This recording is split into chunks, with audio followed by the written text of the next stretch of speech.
I want to talk about a little bit what are we seeing in the market in terms of evolution of platforms and why this is relevant for us. So if we look back into the history of IT over the last decades, we've seen about every 20 years a new platform emerging, a new platform architecture, where we build applications, and each of these applications follows a certain kind of architecture, and we've seen those evolve over the last decades.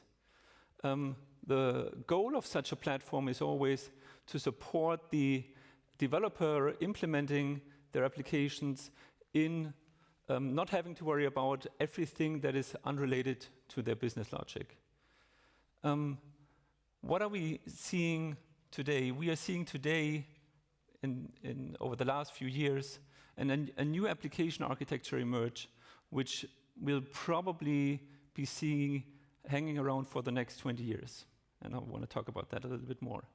Now let's go back 20 years, and it doesn't feel like it's already 20 years ago, but in the early 2000s, we talked about n-tier architectures, multi-tier architectures, and we had monolithic apps, mostly monolithic apps, and a relational database as the backend. That was the predominant architecture we've seen.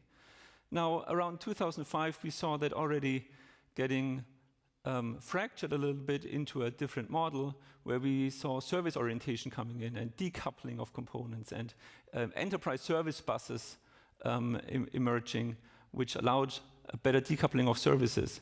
And what we are seeing these days is more of a microservices architecture, which basically takes that concept of decoupled components, loosely coupled components, each of them being able to evolve at their own rate and pace to the next level. Now, in each of those architectures, we had application concerns and we had infrastructure concerns. And the infrastructure concerns are those which vendors like IBM and many others are working to get rid of for you and handle them in the platform that's hosting the application. Now, if we look at the application server architecture from the 2000s, what were the attributes of those application architectures? Usually it was a single language, and for those of you, or for those of us who were around at that point in time, it was usually .NET or Java who were the predominant ones. And we saw J2EE being heavily promoted, being a very dominant way of building applications, abstracting away persistency layers, abstracting away lots of non-functional requirements that were important. And those application servers that were around at that point in time, predominantly were around, they took care of all the non-functions like scalability, like availability, security, what we call today observability. At that point in time, we called it monitoring, and so on. Now, if we look at a microservices platform that we could pretend to emerge these days, how does that look like? It's designed and enabled by cloud. Like it's in the 2000s, we always talked about on-premise infrastructure, so we had to have servers on-prem and so on. In this day and age, it's a lot around cloud, which also means like we are going in a very highly distributed, many component architecture where we have to design much more for failure than we had in the past, simply because of the statistics of what it means to have many components running at the same time and all of them having to be available. It's more of a multi-language environment these days. It's more about fit for purpose. You use Java for a certain purpose. You use Node. You use Python, and so on. And application frameworks have a pretty minimal role in that application architecture landscape. Most of the non-functionals that are provided are more embedded in a language-neutral way as we'll see it. But the platform must still provide the core functions around all the non-functionals that we already had in the application server days. Now, somebody could say, well, there is some kind of microservices platform available today, which is basically consisting out of a container infrastructure with Kubernetes. Can we do with that already the things I described? Now let's have a look at it. Coop, I think, is widely used these days. It's very dominant, and it provides lots of non-functional support elements. It does scheduling, it does self-healing if something breaks, it does horizontal scaling, it helps you with service discovery, and so on. But the question is Kube alone enough for delivering such an architecture to build large-scale, robust production-level applications? Well, it's not quite there. It's a component, but it's not quite there because you still need to worry about security aspects, canary deployments if you want to do A/B testing, retrying if something fails, circuit breaking, rate limiting, and so on.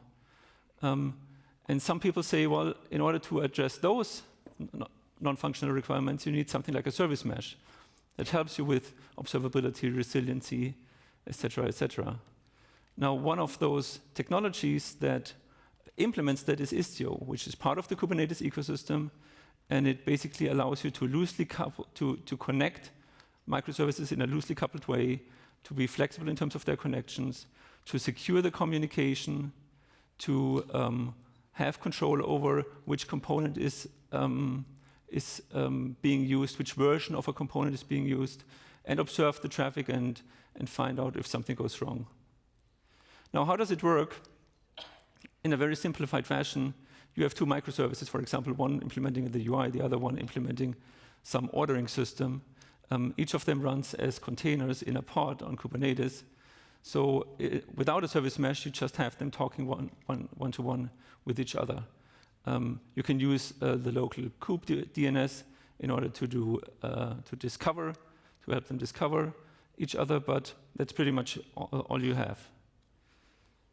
Now, if you introduce something like a service mesh, you basically introduce a little additional component on each end of that architecture. Like each microservice has such a sidecar deployed. Envoy is a good example for that. And it basically intercepts all the traffic going in and out. And by it intercepting all the traffic, it gives you a control point where you can enforce all those capabilities that I described before.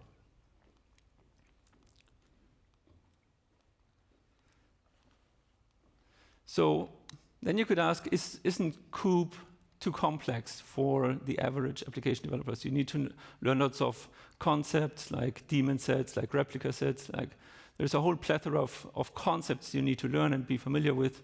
And isn't that against the thought of just focusing on your business logic, on your application logic?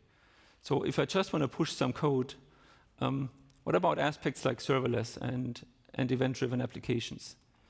Well, there is an emerging component or sub-project or project around Kubernetes emerging, which is called Knative. It is an opinionated and simplified view of the application management of Kube. So it sits on top of Kube, but it abstracts away lots of the complexities that you have to deal with Kube when you write your YAML files and you define all the nitty-gritty details. It's heavily influenced by serverless, so it does things like scale to zero, scale from zero, and so on. And it allows the developer to focus on coding, which is the ultimate goal we stated in the beginning. So it's natively integrated in Kube, so we're using CRDs, custom resource definitions, in order to have that component run and be made available. So it's very seamlessly integrating with anything that is done with Kube these days. What are the sub-projects of this Knative thing? Originally, there were 3. These days, it's just 2. The 2 that are part of Knative is serving, which is basically the core component for running your application code. You deploy it there. It scales to 0, scales from 0, does the auto scaling, and so on. And there is an eventing component, which allows you to basically plug in any kind of event source. There was a third component, like I mentioned, which was built, that was removed out of the Knative context into a separate project called Tecton, which is now held by a separate foundation as well. Now, if we look into Knative serving, what does it do for us? You can define a KN service, which is the abstraction that you're getting to hide all the complexities of running something in Kube. And when you deploy something, there is a revision generated, so it has built-in capabilities for version management. You get a stable endpoint that's exposing the application to the outside world. And when you deploy an update to your application, it automatically generates a new revision and its config, and you can control how much traffic is flowing into which of those versions. So it further takes away complexity from you. And of course, what you can also do is if you have like multiple versions of such code, you can expose them in a dedicated fashion as well without having to do traffic shaping. So what is so nice about Knative service is you can basically run everything that talks HTTP on a port, which is a lot of what we are running these days. It has a multi-threaded model, so you can have the puristic serverless behavior of one thread, one process, one container, or you can have it in a multi-threaded way. You can have the ability to specify a minimum number of instances that should always be running. So the famous cold start problem of serverless can be addressed in a certain way there. And it has an auto-scaling capability built in that scales by the number of requests. So if we take all of that together, the container infrastructure as the bottom layer, coop as a way that abstracts away lots of application relevant logic, Istio for the service mesh to easily couple components, and then Knative as the developer-facing level of abstraction for many of the more granular concepts. We basically have a platform that allows us to run native containers, it allows us to run services, functions, 12-factor apps, all of that spectrum of components we see primarily in today's microservices architecture in a seamless fashion. So with that, I want to thank you, and if you want to try this out, go to cloud.ibm.com and you'll get all the capabilities there. Thank you.